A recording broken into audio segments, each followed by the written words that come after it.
मैं बात करता हूँ। मुझे मालूम था अशोक श्रीवास्तव श्रद्धांजलि सभा लेंगे।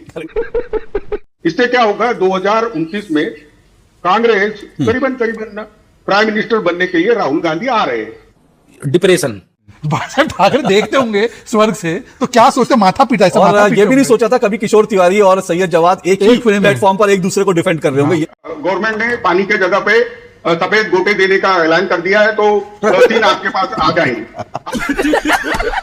सफेद क्या आएंगे? मालूम सफेद क्या आएंगे? गोटे गोटे। किशोर भाई का पार्टी भी उल्टा हो गया, किशोर भाई भी उल्टा हो गया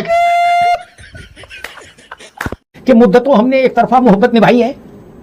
अब कभी आपका भी वक्त आएगा कि नहीं आएगा कि इनकमिंग रखोगे, आउटगोइंग बंद रखोगे, ऐसा वो कह रहे उनका भाव नहीं अशोक जी। लेकिन इससे मुसलमान चीफ मिनिस्टर ना घोषित हो, इसकी कोई कानूनी रोक है कि भाई वहां मंदिर में भ्रष्टाचार हुआ, मान लिया तो उसका इस बात से क्या लेना देना कि सपा मुसलमान चीफ मिनिस्टर नहीं बना सकते। भरत तिवारी की हत्या की गई और पुलिस द्वारा की गई। उत्तर प्रदेश में गाजीपुर में कमलेश बिंद की हत्या की गई पुलिस के द्वारा। उसके पहले झांसी में पुष्पेंद्र यादव की हत्या की गई। तो मुसलमान चीफ मिनिस्टर नहीं बनना चाहिए। सुविधा से राजनीति नहीं होती और महिलाओं से क्रांति नहीं होती। अशोक भाई, इस बात से आप सहमत होंगे हृदय में मेरी।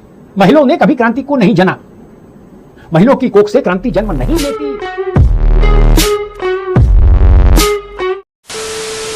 नमस्कार दोस्तों, स्वागत है आपका प्राइम डिबेट की बहुत ही जबरदस्त और मजेदार डिबेट वीडियो में। दोस्तों 3 डिबेट मैंने इसमें शामिल की है, ज़्यादा बड़ी नहीं है, लेकिन शुरू की 2 डिबेट है, छोटी छोटी है लेकिन बड़ी मजेदार है।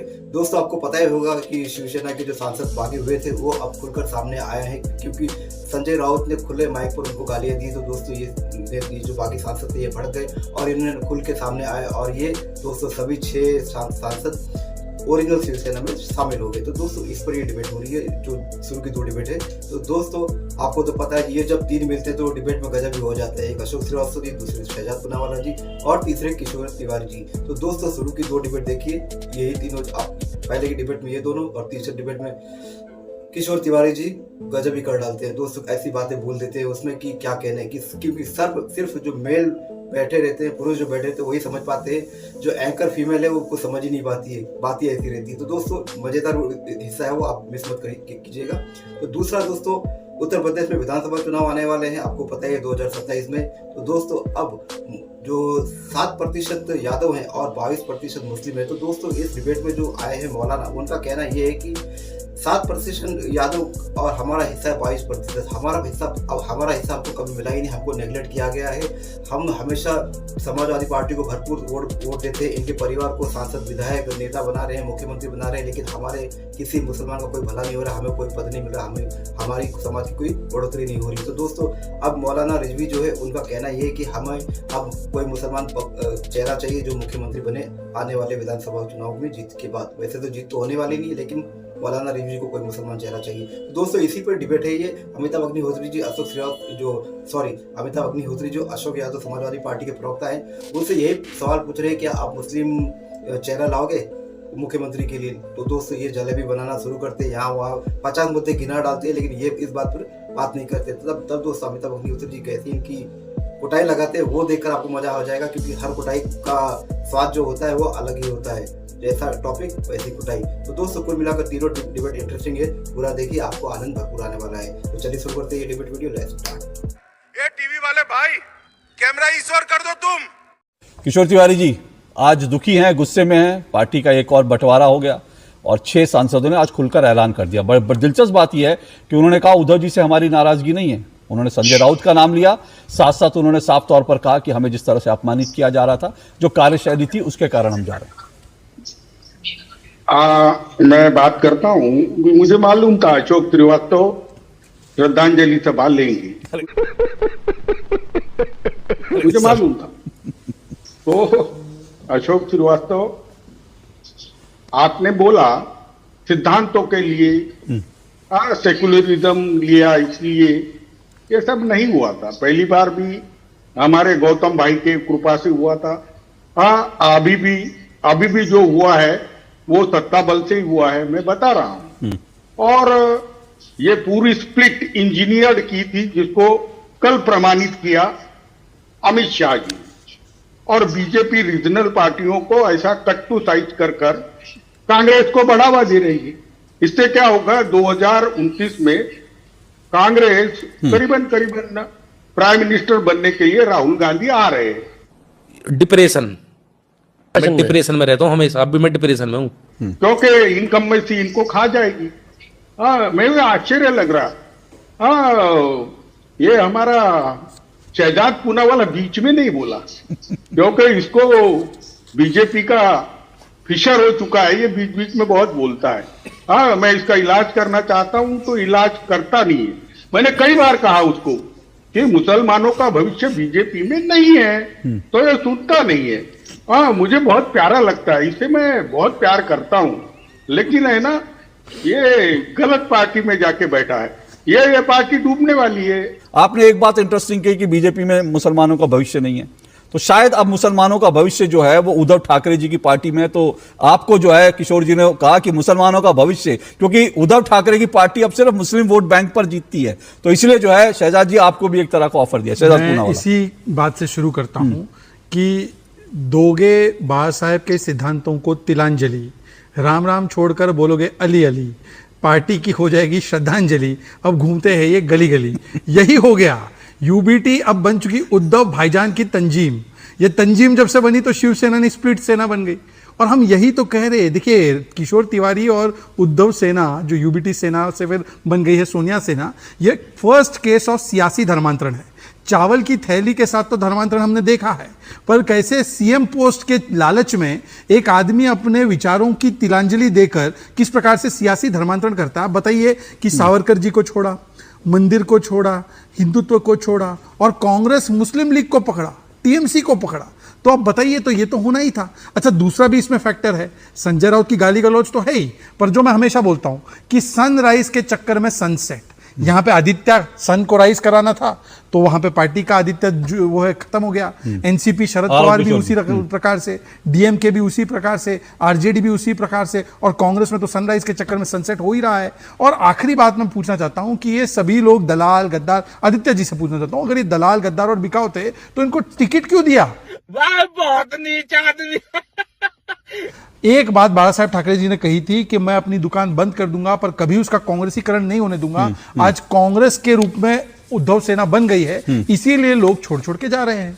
आपने कभी सोचा था आपने पत्रकारिता में कि बाला साहेब ठाकरे की पार्टी को बचाएगा सैयद जवाद? बाला साहेब ठाकरे देखते होंगे स्वर्ग से, तो क्या सोचते, माथा पीटा ऐसा। और ये भी नहीं सोचा था कभी किशोर तिवारी और सैयद जवाद एक ही प्लेटफॉर्म पर एक दूसरे को डिफेंड कर रहे होंगे। अगर उद्धव जी की सभा लेना है तो 1 करोड़ रुपया खर्चा आता, उनकी सिस्टम, उनका सब। और मुझे क्या लगता है, पार्टी में इनकमिंग चालू है, आउटगोइंग बंद है, और एकनाथ शिंदे का आउटगोइंग चालू। तो साला ये इनकमिंग, यानी मैं पैसे की बात कर रहा, तुम है ना, ये ऐसा मत सोचना। अरे शहजाद, मुझे बोलने दो। शहजाद जी, अक्कू श्रीवास्तव जी थे, अक्कू जी थे। शहजाद जी तो आपको शांति से सुन रहे हैं आज। अरे अक्कू जी, जब दिल के टुकड़े 1000 होते ना, तो बड़ा बुरा लगता है। अच्छा बात नहीं है। ये बेटा बचाओ योजना जो है ना, मुझे लगता है वो बेटा बढ़ाओ। अमेठी में, रायबरेली में जाकर सोनिया गांधी कहती है मैं अपना बेटा आपको सौंप रही हूं। सही बात है, उसका जवाब दे देता हूं। मतलब ना तो ये देखे लोग कि क्या काम किया है, ना ये देखें कि शख्सियत क्या है, ना ये देखें ग्रास रूट पर क्या है, लेकिन बस मैं अपना उसका जवाब आपको एक लाइन में दे देता हूं। उसको बेटा बढ़ाओ योजना कह सकते हैं। मैं उसको एक लाइन में उसका जवाब, मैं उसका एक लाइन में जवाब क्या कहेंगे फिर? मैं बिल्कुल आपसे अग्री करता हूं, लेकिन फिर प्रधानमंत्री 2014 में यह कहते कि जो काम कांग्रेस ने किया मैं वही करने वाला हूं, मैं वही नेपोटिज्म लाने वाला हूं। तब तो उन्होंने कहा मैं नया भारत बना रहा हूं। क्यों कहा? भारत बन गया है। क्या, कौन सा बनाया नया भारत? ये नीतीश कुमार के बेटे ने बनाया, ये नितिन गडकरी जी बना रहे, धर्मेंद्र प्रधान जी बना रहे। ये नया भारत के आयोग का इस्तेमाल हो, ये नया भारत के टेलीग्राम बंद हो, ये गलत है। गलत को गलत कहना होगा हमें, तब नया भारत बनेगा। प्रधानमंत्री 10 चीज अच्छा करते हैं, ये गलत एक्चुअली समय इतना नहीं है ना कि मैं नीट पर चर्चा करूं, फिर मैं राजस्थान पर चर्चा करूं, करना चाहिए। अच्छा, ये लोग गलत था, फिर मैं बताऊं कि कांग्रेस और यूपीए के समय में कितने पेपर लीक बहुत ज्यादा हुए, उस वक्त कितने मंत्रियों का क्या रोल था, क्या वहां पे एक आप लोगों ने सिस्टम बनाया, इन सब पे एक लंबी डिबेट हो सकती है। मुझे बुलाना उसमें, लेकिन नहीं करूंगी मैं अभी, क्योंकि आज उस पर चर्चा थी नहीं। हाँ समीर जी, जल्दी से कंप्लीट कीजिए। देखिए तहसीन जी को 2014 के हर पैरामीटर के साथ 2026 के पैरामीटर कंपेयर करेंगे ना तो कांग्रेस पार्टी के 60 साल ने जो काम नहीं किया वो मोदी जी ने 12 साल में कर लिया। देश में शौचालय तक आप नहीं बना पाए थे, 55 साल में बैंक अकाउंट नहीं खोल पाए थे। किस तरीके की बात करें, और आज इंफ्रास्ट्रक्चर सबसे दुनिया का बेहतरीन है। भारत का पानी नहीं है शहरों में। मुंबई में आके देखिए, कोस्टल रोड है, मेट्रो है। आपका आप किस दुनिया में रह रहे हैं? और आपकी समीर भाई, मुंबई का हेडलाइन है पानी नहीं है। अरे मुंबई का हेडलाइन ये नहीं सर, हेडलाइन है पानी नहीं है। 10,000 लीटर एथेनॉल के पीछे खर्च कर ले, पानी नहीं है मुंबई और पुणे में। काय करतात तुम्ही? तुम्हाला पण माहिती आहे, मला पण माहिती आहे। अरे तहसीन जी तुम्ही असं तुम्ही असं करणार का? अरे कैसे काय झालं इन्फ्रास्ट्रक्चर तुम्ही बघा साहेब। अरे मेट्रो में देखो, कोस्टल रोड में देखो, लोगों के 2-2 घंटे जाते थे। For that I praise Devendra Fadnavis. आज बचे हैं ना, और पानी भी सबको मिल रहा है। मुझे किसको मिल रहा है सर? अरे सभी जगह मिल रहा है, इसीलिए तो एफडीआई मुंबई में आ रही है, महाराष्ट्र में आ रही है। ऐसे एफडीआई आ जाएगी क्या? सबसे ज्यादा एफआईआर महाराष्ट्र से गया। फाइनल कमेंट किशोर जी, फिर कृष्णा जी। नहीं, मैं बात बता रहा हूं। गवर्नमेंट ने पानी के जगह पे सफेद गोटे देने का ऐलान कर दिया है, तो 3 आपके पास आ जाएंगे।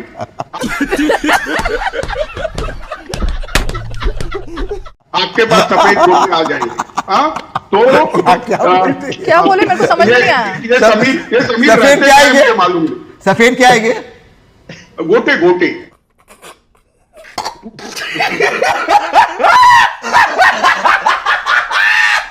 गोटे What is that? वो चिकने हो गए। मार्बल। मैं मजाक नहीं कर रहा।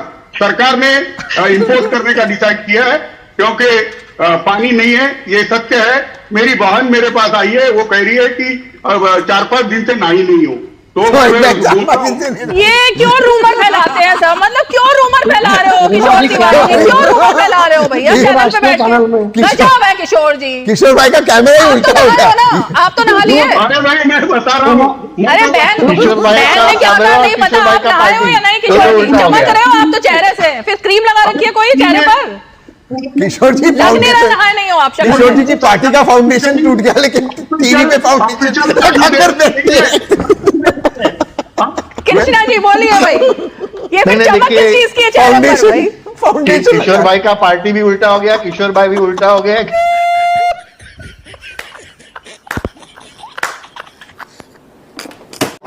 आपने ये मतलब अचानक से अखिलेश जी को इतने बड़े मुश्किलात में क्यों डाल दिया?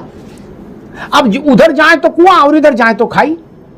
वो घोषित कर दे कि मुसलमान सीएम बनाएंगे तो वो दूसरी किस्म की मुसीबत में फंस जाएंगे, नहीं घोषित करे तो दूसरी मुसीबत में फंसेंगे। रजवी साहब कि 89 से लेकर के आज तक हम एक ही परिवार को मुख्यमंत्री बनाते रहे, और झोली भर के जब हम समाजवादी पार्टी को वोट देते हैं तो फिर हमारा हक ज्यादा बनता है। क्योंकि मुसलमान 22% हैं उत्तर प्रदेश में और यादव बिरादरी के लोग 7% हैं। तो इसलिए इस बात का ऐलान करें अखिलेश यादव जी कि मुसलमान चेहरा होगा। हम नहीं कह रहे हैं कि किसी को करिए, फला को करिए, इसको करिए, उसको करिए ना। समाजवादी पार्टी में जिसको भी पसंद करते हो, जो भी मुसलमान हो, जो भी उनकी पसंद हो, उसके नाम का ऐलान करें। तो ये हमारा जायज हक है, जायज मुतालबा है, और हम उसूली बुनियादों पर बात। ठीक है मौलाना साहब, ठीक बात है अशोक जी। मौलाना साहब कह रहे हैं कि मुद्दतों हमने एक तरफा मोहब्बत निभाई है, अब कभी आपका भी वक्त आएगा कि नहीं आएगा कि इनकमिंग रखोगे, आउटगोइंग बंद रखोगे, ऐसा वो कह रहे, उनका भाव ये है। और दूसरी बात जो मैं समझ पाया वो ये कि आपका वोट है 7% यादव, वो कह रहे, और मुसलमान है 22%। तो बोले 7% वोट वाला 4 बार चीफ मिनिस्टर, तो 22% वोट वाला 1 बार चीफ मिनिस्टर क्यों नहीं हो सकता? अशोक जी सवाल तो बड़े हैं और कड़े हैं, और चुनाव के माहौल में है तो आप जानते हो वैसे ही उसकी ताकत बढ़ जाती है सवाल की। अशोक जी एक शायरी है कि हिंदू या मुस्लिम के एहसास को मत छेड़िए, अपनी कुर्सी के लिए जज्बात को न छेड़िए। ये जज्बात को छेड़ने का कोई अवसर नहीं है। ये भारतीय जनता पार्टी इस तरह काम करती है, हिंदू मुस्लिम के लिए कुर्सी के लिए जज्बात को छेड़ती है, खेलती है। अभी आज मैं दैनिक भास्कर है, लेकिन मौलाना साहब भारतीय जनता पार्टी में नहीं है ना। वो तो ये कह रहे हैं कि आप इतनी सी सादा सी घोषणा कर दो कि अब की जीते तो मुसलमान मुख्यमंत्री होगा, बात खत्म। वो करे हम तो कंधे से कंधा मिला के सपा के लिए लड़ेंगे। अशोक जी देखिए, मैं किसी के ऊपर टिप्पणी नहीं कर रहा हूं। मैंने एक शेर पढ़ी है कि हिंदू या मुस्लिम के एहसास को मत छेड़िए और अपनी कुर्सी के लिए जज्बात को मत छेड़िए। आज हालात क्या है? आज हालात ये है कि अभी मैं दैनिक भास्कर की एक खबर पढ़ रहा था कि राम मंदिर में ट्रस्टियों के भतीजे रिश्तेदार खरीद रहे हैं जमीन, 17 गुना ज्यादा दाम दिए, निर्माण सामग्री में 40% कमीशन लिया। ये खबर आती है। अशोक जी, लेकिन इससे मुसलमान चीफ मिनिस्टर ना घोषित हो, इसकी कोई कानूनी रोक है कि भाई वहां मंदिर में भ्रष्टाचार हुआ, मान लिया तो उसका इस बात से क्या लेना देना कि सपा मुसलमान चीफ मिनिस्टर नहीं बना सकती? ये मैं समझना चाह रहा हूं। वो अलग विषय है यार, वो कानपुर है, ये जबलपुर है, आप दोनों को मिला दोगे तो कैसे चलेगा महाराज? देखिए, मेरे मिलाने का एक लॉजिक है, और लॉजिक ये है कि ये जो मामला है, आज राम मंदिर पर बहस न हो, राम मंदिर में जो ट्रस्टियों के भतीजे जो जमीनों के 17 गुना ज्यादा रेट पे खरीद रहे थे, 40% कमीशन ले रहे थे, इस पर बहस ना हो जाए, इसलिए इस तरह की बात करवाई जा रही है। इस तरह की बात इसलिए करवाई जा रही है। अरे भाई, उनको चिट्ठी लिखना नहीं आता, उनको कौन करवाएगा? अच्छा, कौन करवा रहा फिर, आप ये बताओ अशोक जी, कौन करवा रहा? अच्छा, राम मंदिर मुद्दे पर कौन घिर रहा है? राम मंदिर मुद्दे पर कौन घिर रहा है? वहां पर चंपत राय, गोपाल राव, अनिल मिश्रा जैसे जो ट्रस्टी हैं 15 लोग, ये कहां से आते हैं? आरएसएस भाजपा से हैं, और भाजपा आरएसएस घिर रही है इस मामले में, उस मुद्दे को डाइवर्ट कौन कराएगा? भाजपा आरएसएस। अब भाजपा आरएसएस किसका सहारा ले डाइवर्ट करा रही है? अशोक जी, एक सवाल था मेरे जहन में मासूम सा, मतलब देखो, आपसे जुड़ा जब भी कोई विषय उठाया जाएगा, आप तुरंत उसको कह दोगे कि वो देखो गाजीपुर में है, गुड्डू की ठेली पलट दी पुलिस वाले ने, उस मुद्दे पर बहस ना हो उत्तर प्रदेश में, इसलिए मुद्दा उठाया जा रहा।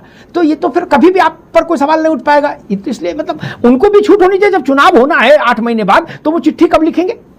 तब आप कहोगे अच्छा आप चुनाव आ गया तब आप चिट्ठी लिख रहे हो। इसलिए उन्हें 8 महीने पहले चिट्ठी लिख दी, भाई सोच विचार कर लो। और वो तो ये कह रहे हैं आप किसी को बनाओ, वो मुसलमान होना चाहिए बस, बाकी वो कहा, वो ये थोड़ी नहीं कह रहे कि हमको बनाओ चीफ मिनिस्टर। अशोक जी देखिए अमिताभ जी, अभी 2-3 दिन पुरानी घटना है, पूरा इंटरनेशनल लेवल के अखबारों में सुर्खियां बनी। बिहार में भरत तिवारी की हत्या की गई और पुलिस द्वारा की गई। उत्तर प्रदेश में गाजीपुर में कमलेश बिंद की हत्या की गई पुलिस के द्वारा। उसके पहले झांसी में पुष्पेंद्र यादव की हत्या की गई। तो मुसलमान चीफ मिनिस्टर नहीं बनना चाहिए?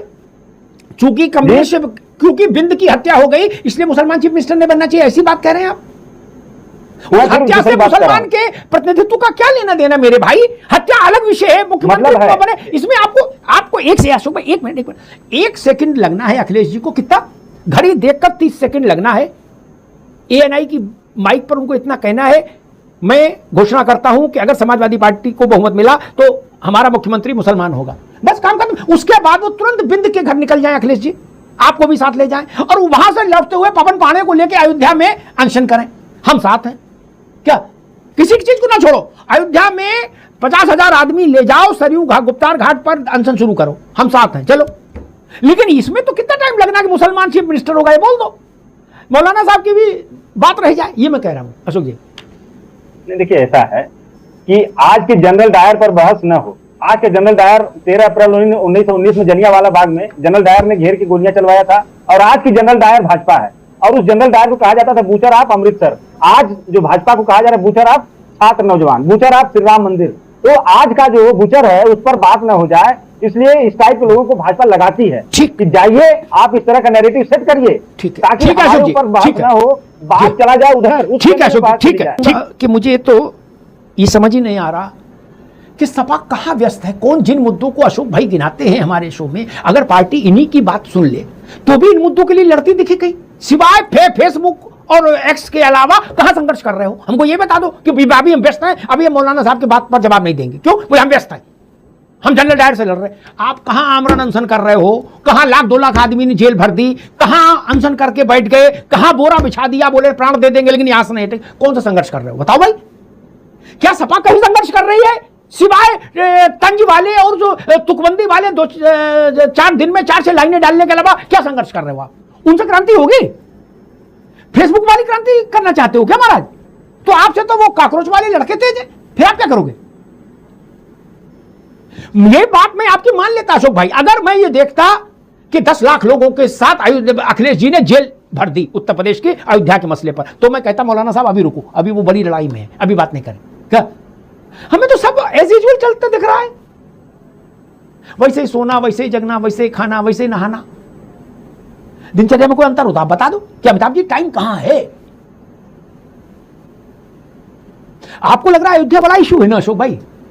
अपनी पार्टी को राजी करिए, प्रदेश भर से 5 लाख लोगों को अयोध्या में इकट्ठा करिए और कहिए हम यही अनशन करेंगे अशोक जी। लेकिन फेसबुक पर गाना लिखने से तो बात नहीं बनेगी, ये आप भी जानते हो और हम भी जानते हैं। जो चुटकुले टाइप पोस्ट लिखने वाले बच्चे हैं, उनसे तो काम नहीं चलेगा ना। वो तुकबंदी मिला सकते हैं, लेकिन तुकबंदियों से तो राजनीति नहीं होती। आपको लग रहा है बिंद का मामला बड़ा है, उसी के घर के बाहर बोरा बिछाइए, बैठिए अनशन पर। आप गए अनशन पर? नहीं।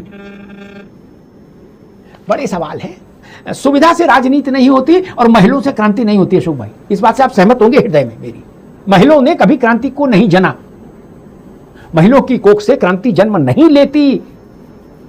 क्रांति संघर्ष की कोख से जन्मती है। फेसबुक से क्रांति नहीं जन्मती, और ना यूट्यूब से जन्मती है, और ना इससे कौन एक्स से जन्मती है। तो दोस्तों डिबेट हो गई खत्म, वीडियो हो गई पूरी। उम्मीद करता हूँ दोस्तों ये तीनों जबरदस्त धमाकेदार डिबेट वीडियो आपको पसंद आई होगी, और ऐसी ही इंटरेस्टिंग जबरदस्त धमाकेदार डिबेट वीडियो आपको देखना है, इसी अंदाज में देखना है या अलग सबका सेपरेट वीडियो आपको देखना पसंद है, कमेंट में प्लीज इतनी बात मुझे बताते जाइएगा। अगर ये अंदाज आपको पसंद आता है तो मैं कंटिन्यू करता रहूँगा। अगर आप चाहते हो कि सेपरेट वीडियो सभी डिबेट जो सेपरेट हो, तो मैं उसी अंदाज में काम करूँगा जैसा आप कमेंट में कहोगे। तो दोस्तों कमेंट जरूर कीजिएगा कि आप कैसे डिबेट देखना पसंद करते हो, वैसे ही मैं काम करूंगा आपके हिसाब से। तो दोस्तों उम्मीद करता हूँ ये सभी डिबेट वीडियो आपको पसंद आई होगी, और ऐसी ही डिबेट वीडियो आप देखना पसंद करते हो तो प्राइम डिबेट के इस यूट्यूब चैनल को आप सब्सक्राइब करते जरूर जाओगे। मिलता हूँ मैं आपसे अगले वीडियो में, तब तक के लिए जय हिंद, वंदे मातरम।